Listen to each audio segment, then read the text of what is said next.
Hi everyone, welcome to Technojopi YouTube channel. Knowledge is your wisdom. இது ஒரு knowledge sharing training session. வாங்க training குள்ள போலாம். நம்ம லாஸ்ட் ப்ரெசன்டேஷனில் வந்து கேஸ்டிங்கோடைய ப்ராசஸ் பற்றி பார்த்துருந்தோம். சாண்ட் கேஸ்டிங் பார்த்துட்டோம். அதுக்கப்புறம் லாஸ்ட் வேக்ஸ் கேஸ்டிங், அதேமாதிரி லாஸ்ட் ஃபோம் கேஸ்டிங். இதில் வந்து இது இல்லாமல் வேறு என்னெல்லாம் கேஸ்டிங் மேனுஃபேக்சரிங் ப்ராசஸ் இருக்குன்றது நம்ம பார்த்துடலாம். அதே மாதிரி இந்த ப்ரெசன்டேஷன் கடைசி வரைக்கும் பாருங்கள். ஸோ எத்தனை type of casting manufacturing process இருக்குன்றது பார்த்துடலாம். பிடிச்சிருந்தா லைக் பண்ணுங்கள், அதேமாதிரி நோன் பர்சனுக்கு ஷேர் பண்ணுங்கள். எனக்கு மோட்டிவேட் பண்ணணும்னு நினச்சிங்கன்னா சப்ஸ்கிரைப் பட்டனை ப்ரெஸ் பண்ணுங்கள்.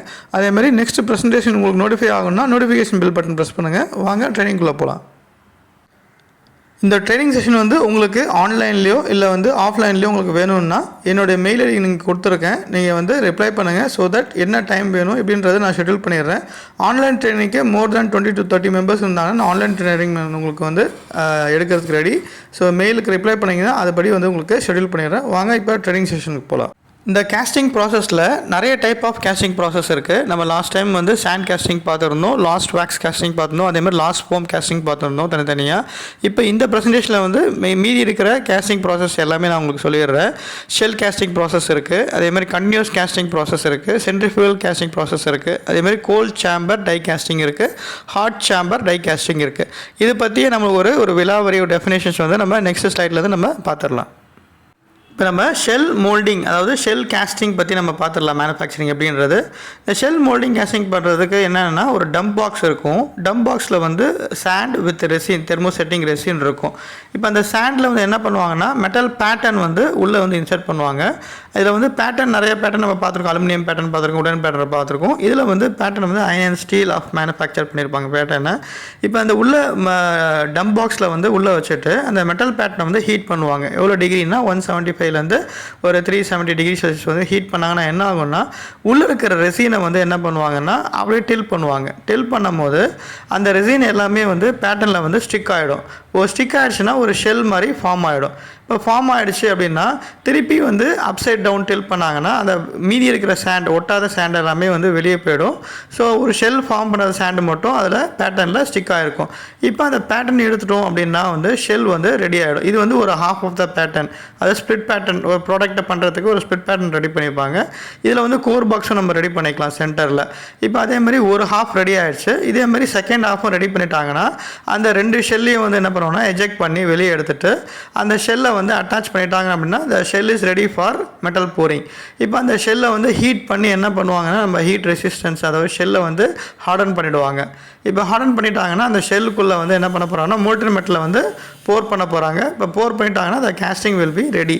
இதில் அட்வான்டேஜஸ் பார்த்தோம்னா நம்ம வந்து ஷெல்லோடைய ஃபினிஷ் நல்லாயிருக்கும். அதேமாதிரி டைமென்ஷன் டாலரன்ஸ் 0.5லேருந்து 1 mmக்குள்ளே அந்த டைமென்ஷன் டாலரன்ஸ் இருக்கும். மிஷினிங் அலவன்ஸும் உங்களுக்கு நல்லாயிருக்கும். இந்த gear parts, automobile parts, machining பார்ட்ஸ்லாம் வந்து இந்த ஷெல் கேஸ்டிங் ப்ராசஸில் வந்து ரெடி பண்ணுவாங்க. பட் டிஸ்அட்வான்டேஜ் அப்படின்னு பார்த்தோன்னா அதில் டம்ப் பாக்ஸு, சாண்ட், ரெசின்னு, அதே மாதிரி மேக்ஸிமம் கேஸ்டிங்கோடைய வெயிட் பார்க்கணும். அதிகமான வெயிட்லாம் வந்து இதில் பண்ண முடியாது. ஏன்னா வந்து ஸ்ட்ரக்சர் ரெடி பண்ணுறதுக்கு இட் வந்து காஸ்ட்லியர். அதே மாதிரி ரெசினும் வந்து காஸ்ட்லியர். ஸோ இதுதான் வந்து சாண்ட், அதாவது எப்படி வந்து ஷெல் மோல்டிங் கேஸ்டிங் வந்து ரெடி பண்ணுறாங்க அப்படின்றது வந்து ஒரு ப்ராசஸ் டெஃபினேஷன். வாங்க நெக்ஸ்ட்டு நம்ம என்ன ப்ராசஸ்ன்றதை பார்த்துடலாம். இப்போ சென்ட்ரிஃபியூகல் கேஸ்டிங் ப்ராசஸ் பற்றி நம்ம பார்த்துடலாம். சென்ட்ரிஃபியூகல் கேஸ்டிங் ப்ராசஸ்னால் என்ன அப்படின்னா ஒரு மோல்டு இருக்கும், ரொட்டேட்டிங் மோல்டு. அந்த ரொட்டேட்டிங் மோல்டில் வந்து மோல்டன் மெட்டலில் நம்ம வந்து போர் பண்ணோம் அப்படின்னா அந்த சென்ட்ரிஃபியூகல் அது வந்து ரொட்டேட் ஆகிட்டே இருக்கும். இப்போ ரொட்டேட் ஆகும்போது என்ன ஆகும் அப்படின்னா அந்த அவுட்டர் ஷெல்லில் போய்ட்டு அந்த மோல்டன் மெட்டல் வந்து போய்ட்டு ஸ்டிக் ஆகும். அப்போ கூல் ஆகும்போது என்ன ஆகுன்னா ஒரு பைப், அதாவது சிமெட்ரிக்கல் சைஸு பைப்பு, அந்த மாதிரி round hollow blocks, hollow pipes, அந்த மாதிரி தான் வந்து இந்த சென்ட்ரிஃபியூகல் ஃபியூகலில் வந்து க்ரியேட் பண்ணுவாங்க. இந்த ஹேண்டில்ஸு அந்த மாதிரி எதெல்லாம் ஹாலோவாக இருக்கோ, எதெல்லாம் பைப்பாக இருக்கோ அந்த மாதிரி கேஸ்டிங்ஸ்லாம் வந்து ரெடி பண்ணுறதுக்கான சென்ட்ரிஃபியூகல் கேஸ்டிங்கோடைய ப்ராசஸ்ஸு. ஏன்னா மோல்டன் மெட்டல் வந்து உள்ளே போர் பண்ணும்போது அந்த மோல்டை ரொட்டேட் பண்ணும்போது அந்த ஃபோர்ஸில் வந்து அவுட்டர் ஷெல்லில் போய்ட்டு அந்த மோல்டு, அதாவது மோல்டன் மெட்டல் வந்து ஸ்டிக் ஆகிடும். அது கூல் ஆகிடுச்சு அப்படின்னா வந்து இந்த பைப்போ இல்லை நம்மளுக்கு என்ன மாதிரி கிளாண்ட் வேணுமோ, ஹாலோ பிளாக்ஸ், ஹாலோ ரவுண்ட் வேணுமோ அந்த மாதிரி வந்து இதில் டியூப்ஸு அந்த மாதிரி வந்து ரெடி பண்ணிக்கலாம். இதுதான் வந்து சென்ட்ரிஃபியூகல் கேஸ்டிங்கோடைய ப்ராசஸ் டீட்டெயில்ஸ் அண்ட் டெஃபினேஷன்ஸ். நம்ம கண்டினியூஸ் கேஸ்டிங் ப்ராசஸ் பற்றி பார்த்துடலாம். கண்டினியூஸ் கேஸ்டிங் அப்படின்றது என்னென்னா, ஓப்பன் மோல்டு இருக்கும். அந்த மோல்டில் வந்து மோல்டன் மெட்டலில் போர் பண்ணாங்க அப்படின்னா வந்து அது கண்டினியூஸாக வந்து அது ஓடிட்டே இருக்கும். அதே மாதிரி வந்து கூலாகிட்டே இருக்கும். நம்மளுக்கு தேவையான லென்த்துக்கு நம்ம கேஸ்டிங்ஸ் வந்து ரெடி பண்ணிக்கலாம். எந்த மாதிரி கேஸ்டிங்ஸ்னால் ப்ளூம்ஸு, அதுக்கப்புறம் ஸ்லாபு, பெரிய பெரிய பாரு, ஸ்லாப்ன்ற மாதிரி நம்ம சிமெண்ட் பிளாக்ஸ் ரெடி பண்ணுறோம் பார்த்தீங்களா, ஸ்லாபு. அதே மாதிரி தான் அந்த மோல்டன் மெட்டல் நம்ம வந்து போர் பண்ணோன்னா அது என்ன ஆகும்னா ரெண்டவுன் ஆகும்போது பெரிய பெரிய ப்ளூம்ஸாகவும் பெரிய பெரிய ஸ்லாபாகவும் நம்மளுக்கு கிடைக்கும். இந்த பிளேட்டு என்னென்ன ஹைட்டு, என்னென்ன வித்து, என்ன லென்த்து வேணும் அப்படின்றத நம்ம யூஸ் பண்ணி கட் பண்ணிக்கலாம். ஸோ இதில் வந்து நம்மளுக்கு வந்து மிக்சர் ஆஃப் மோல்டன் மெட்டல் வந்து ஈஸியாக இருக்கும். அதேமாதிரி இன்னும் any major cost involved. So இதில் வந்து டிஃபெக்ட்ஸ் ஃப்ரீயாகவும் இருக்கும். ஸோ இந்த இன்வால்வ்ஸுக்கு பதில் வந்து ப்ளூம்ஸு, அதே மாதிரி வந்து ஸ்லாப்ஸ், அதெல்லாம் வந்து பார், பெரிய பெரிய பார், பெரிய பெரிய பிளேட் வந்து ரெடி பண்ணுறதுக்கு யூஸ் ஆகும். இதுதான் வந்து கண்டினியூஸ் கேஸ்டிங் ப்ராசஸோடைய டீட்டெயில் இன்ஃபர்மேஷன். அடுத்து நம்ம கேஸ்டிங் ப்ராசஸ் என்னன்றதை பார்த்துடலாம். இப்போ நம்ம பார்க்க போகிறது வந்து cold chamber die casting process. Next வந்து hot chamber die casting process. ரெண்டுத்துக்கான வித்தியாசமும் சொல்லிடுறேன், அதே மாதிரி டெஃபினேஷன் நான் சொல்லிடுறேன். கோல்டு சேம்பர் டை கேஸ்டிங் அப்படின்னா வந்து மோல்டன் மெட்டல் அது வந்து தனியாக ஒரு ஃபர்னஸில் ரெடி ஆகிடும்.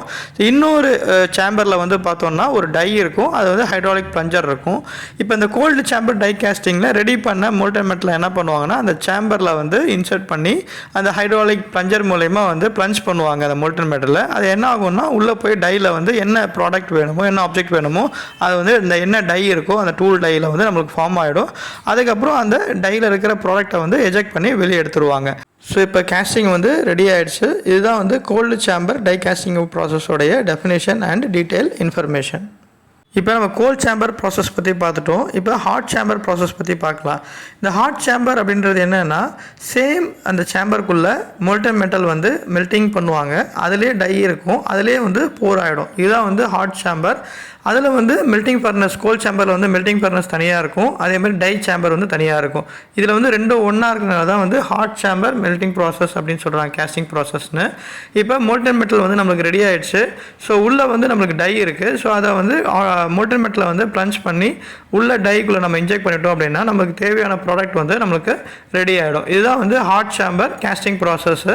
ஸோ இதை நம்ம வந்து என்னென்ன கேஸ்டிங் ப்ராசஸ் இருக்குன்னு பார்த்துட்டோம். ஃபஸ்ட்டு ஷெல் கேஸ்டிங் பார்த்தோம், அதுக்கப்புறம் சென்ட்ரிஃபியூகல் கேஸ்டிங், அதுக்கப்புறம் continuous casting, cold chamber die casting, அதேமாதிரி ஹாட் சேம்பர் டை கேஸ்டிங்.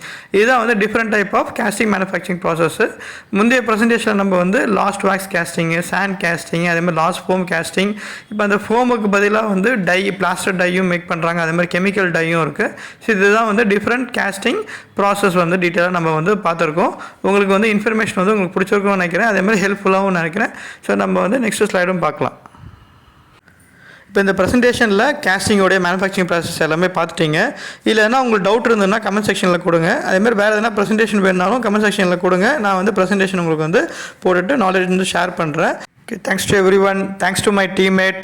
நம்ம நெக்ஸ்ட் ப்ரெசன்டேஷனில் மீட் பண்ணலாம். Until then bye from டெக்னோஜேபி.